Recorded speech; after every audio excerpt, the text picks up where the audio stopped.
lied and used fake documents to obtain the interview with my mother, made lurid and false claims about the royal family, which played on her fears and fueled paranoia. What if your mother wrote you a letter knowing the entire world might one day read it? Now imagine that mother was Princess Diana. Hidden for decades, a lost letter resurfaced, revealing not only her deepest fears, but her fiercest hopes for her son. This was not just a private note. It was a legacy, and the timing of its discovery felt almost uncanny. Why did Diana write it? What truths about Prince William's future did she seem to foresee? And how does this one letter reshape everything we thought we knew about the royal family? Let's unfold the lost words of the people's princess, line by line, emotion by emotion. It began with a quiet listing at a London auction house. No fanfare, no breaking headlines, just ink on paper tucked into an album, surrounded by dusty heirlooms and forgotten keepsakes. Yet among the ordinary, something extraordinary stirred.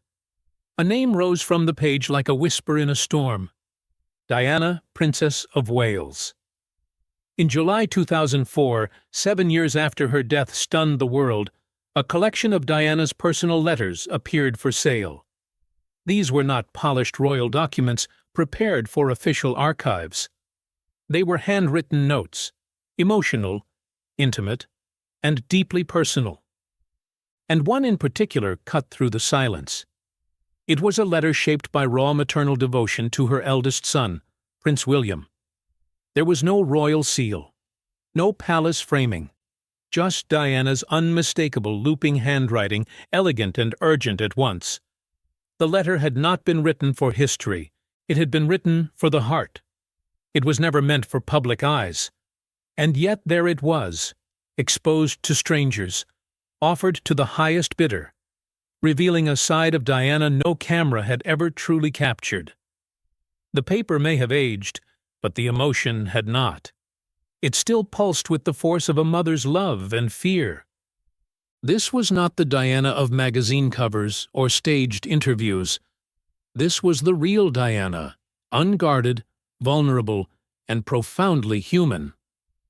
The letter had been kept by Violet Collison, the Spencer family's longtime housekeeper. She was not a royal advisor or a public figure. She was something far more important. She was trusted. She had watched Diana grow from a shy young girl into the most photographed woman in the world. More than staff, Violet had become a quiet source of comfort, someone safe enough to receive Diana's most personal thoughts. And through that private connection, the letter survived. If stories like this move you, stay with this one to the end, because what Diana left behind was more than memory. It was a message, and every word still carries weight. In the letter, Diana did not speak of William as a future king.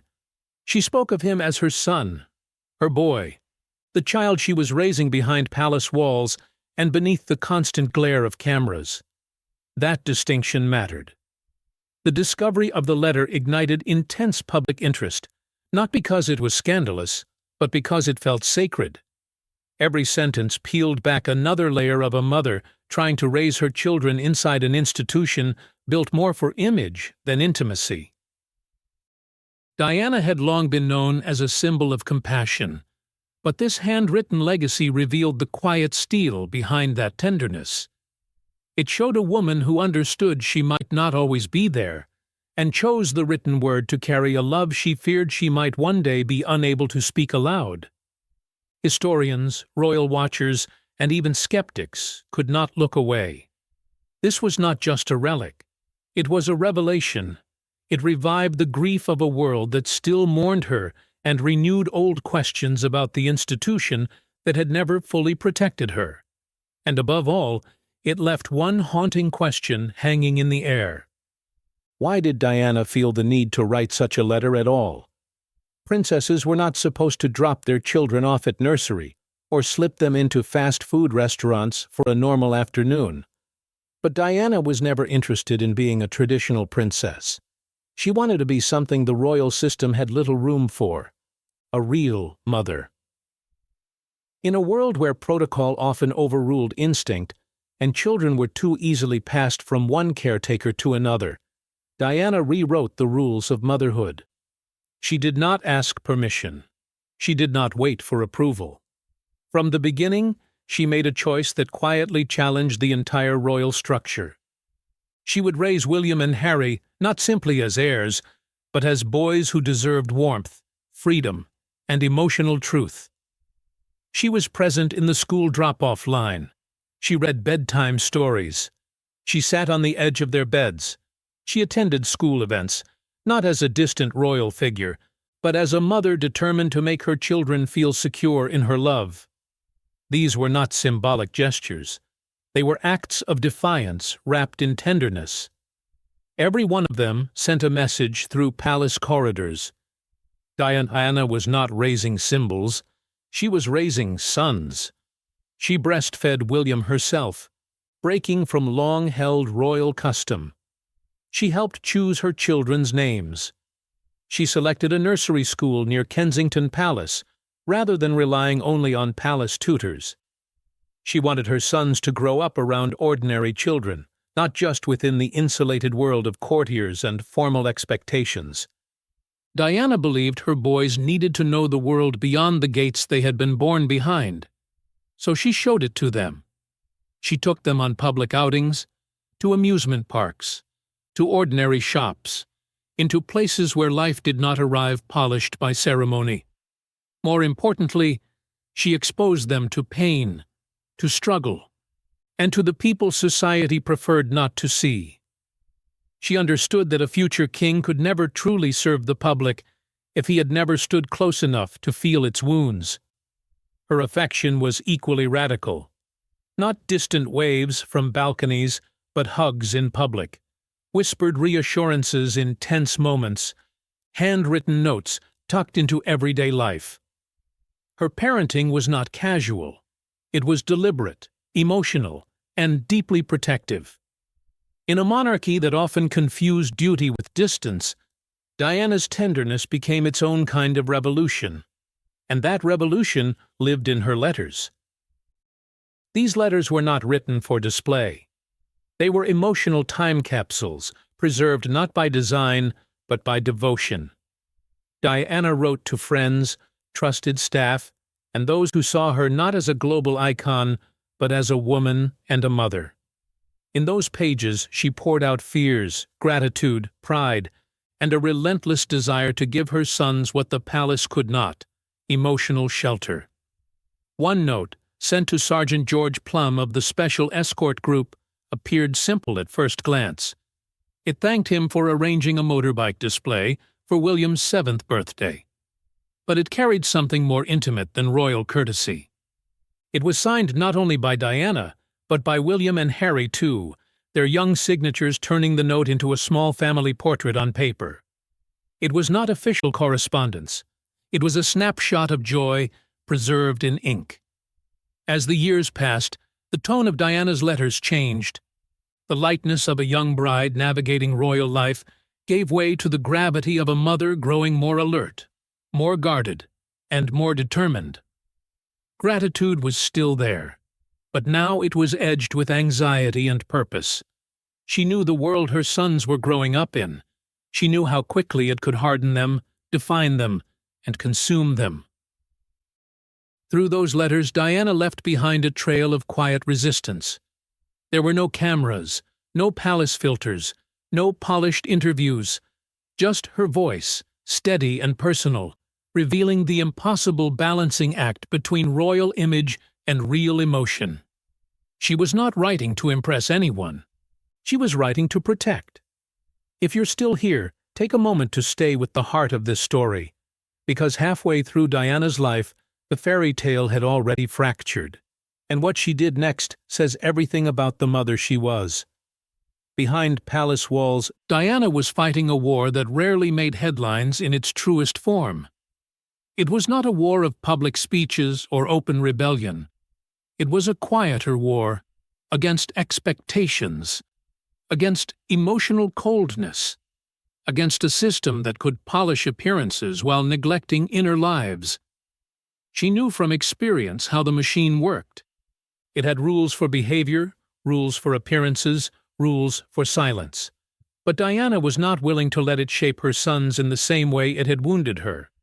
She was not raising children to be consumed by the crown.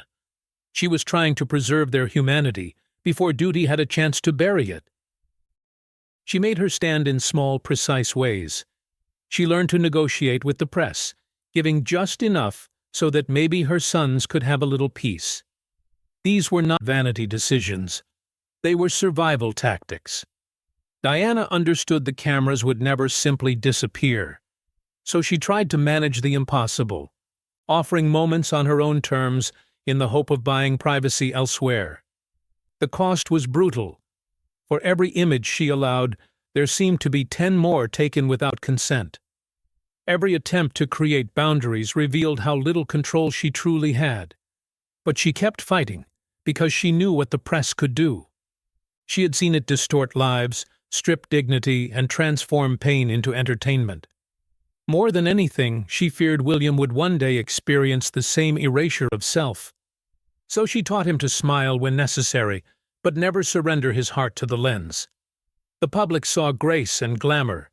Her letters revealed tension, exhaustion, and an unending struggle to keep her children emotionally safe. Public Diana smiled through galas and tours. Private Diana wrote late into the night, trying to hold together a life that was pulling apart. And when her marriage to Prince Charles began to crumble, motherhood became even more central to her identity. By 1992, when the separation became official, the palace issued its careful statements.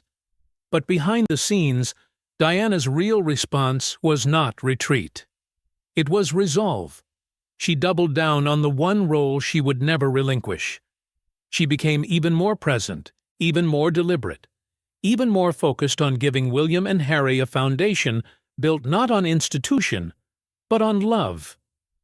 She helped choose schools with emotional well-being in mind, not just prestige. She stayed engaged with teachers. She wrote thoughtful notes to staff. She remembered the names and feelings of the people around her sons because she understood that children are shaped not only by parents, but by the emotional environment surrounding them. Yet beneath that devotion, fear was growing. Her letters from this period suggest a woman bracing for a future she could not control. She saw the monarchy's grip tightening around her children. She knew time was moving, and she knew her influence, however deep, would one day have to survive without her physical presence. The loss of her title as Her Royal Highness cut deeply, not because of vanity, but because of what it symbolized. It was another form of separation, another attempt to redefine her place. But even stripped of status, she remained central in her sons' hearts. The bond between Diana and William only intensified. In that bond, she found a different kind of power. Diana's greatest ambition was never simply that William become king. It was that he become kind. She did not want him raised above people. She wanted him raised among the truth of people's lives. She took him to hospitals, to shelters, to charities where suffering was real and impossible to ignore. These were not staged lessons. They were moral foundations. At places like Center Point, William came face to face with homelessness and vulnerability at an age when most royal children might have been shielded from such realities. Diana believed leadership meant more than ceremony. It meant listening. It meant showing up. It meant understanding pain rather than just acknowledging it from a distance. She taught William that emotions were not weakness. They were strength. She urged him not to bury grief beneath polish, not to confuse composure with silence, and not to let tradition strip him of empathy. She was not crafting a prince who merely obeyed. She was shaping a future leader who could feel. And that influence did not fade with time. Years later, it would reappear in William's own choices, in the causes he embraced, and the way he spoke to the public. Diana had not only taught him how to endure the institution, she had taught him how to humanize it. By 1997, Diana's life had entered a new phase. She was no longer a working royal. The official role had fallen away, but in its place came something powerful and dangerous all at once: independence. For the first time, many of her choices were fully her own. She was no longer moving in step with palace duty. She was moving with personal conviction. She turned her attention more intensely toward humanitarian work and toward the legacy she wanted to leave her sons. Though the world focused on her image, her relationships, and the spectacle of her freedom, her private thoughts remained anchored to William and Harry. She called them often. She adjusted travel around their schedules. She kept watch over their routines. Her letters from this period carry a note of hope, but also caution, as if she understood how fragile freedom could be. Again and again, one idea surfaced in her words: protect the boys. Protect them from the cameras, from the system, from the emotional damage she herself had endured. She wanted to reshape how the world remembered her, not merely as a wronged wife or tragic princess, but as a mother, a humanitarian, and a woman who chose empathy over image. She began thinking seriously about the future, about building something lasting, something rooted in her values rather than royal expectations. Her concerns were not only about her own name, they were about what William and Harry would inherit beyond titles. Those final months were not empty glamour. They were filled with purpose. Diana was healing, becoming clearer about who she was and what mattered most. Yet with that clarity came exposure. Freedom had opened a new chapter, but it had not removed danger. Her letters from that time do not read like surrender. They read like someone walking a narrow line between liberation and vulnerability. And then, in one night in Paris, everything stopped.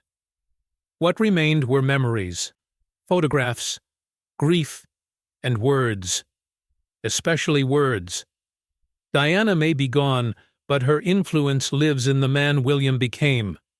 He rarely speaks at length about his mother, yet her presence seems to echo through his public life. It is there in the way he speaks to people, not down to them. It is there in the way he has moved, however carefully, toward a more emotionally open form of royal leadership. When William helped launch major mental health initiatives, the shift felt significant not just politically, but personally. Here was a future king willing to speak about grief, vulnerability, and inner struggle in a way previous generations would have considered unthinkable. The change did not emerge from nowhere. It came from somewhere deep and early, from a mother who taught him that silence is not strength and feeling is not failure. His work on homelessness reflects the same inheritance. Diana had taken him into those spaces when he was young. She had made sure he saw the humanity behind statistics and headlines. Years later, when William committed himself to those same issues, it felt less like a new direction and more like the continuation of a lesson first taught by his mother's hand. That rediscovered letter from the London auction was never intended to educate the world. Yet today it reads almost like a map, a warning, a prayer. A mother's attempt to prepare her son for a life that would ask too much of him too soon. And in an even deeper sense, it reads like proof that she succeeded. Because William did not simply survive the forces around him, he absorbed something stronger: her compassion, her courage, her refusal to let duty erase humanity. The qualities Diana fought to preserve in him did not disappear with her. They endured. This is why the letter matters. Not because it unveils some shocking royal secret, but because it confirms something more powerful. Diana understood the stakes. She knew what the institution could do. She knew what public life could take. And she chose, again and again, to leave behind not just affection, but instruction. Not just love, but moral inheritance. She wrote as a mother who feared absence. She wrote as a woman who sensed time differently. She wrote because she wanted her son to carry something the monarchy itself could never guarantee: a heart that stayed open. In the end, Diana did not just leave William memories. She left him a framework, a way of seeing people, a way of using power, a way of holding pain without turning cold. That may be the truest legacy hidden in her lost letter. She did not just write words, she wrote a foundation. And through the man her son became, those words are still being lived. If this story stayed with you, remember the real power of Diana's legacy was never only in the crown, the image, or the myth. It was in the love she fought to preserve, the empathy she planted, and the future she tried to shape with her own hand. And maybe that is why her voice still reaches across the years. Not because history refuses to let her go, but because what she wrote still feels unfinished, still echoing, still alive.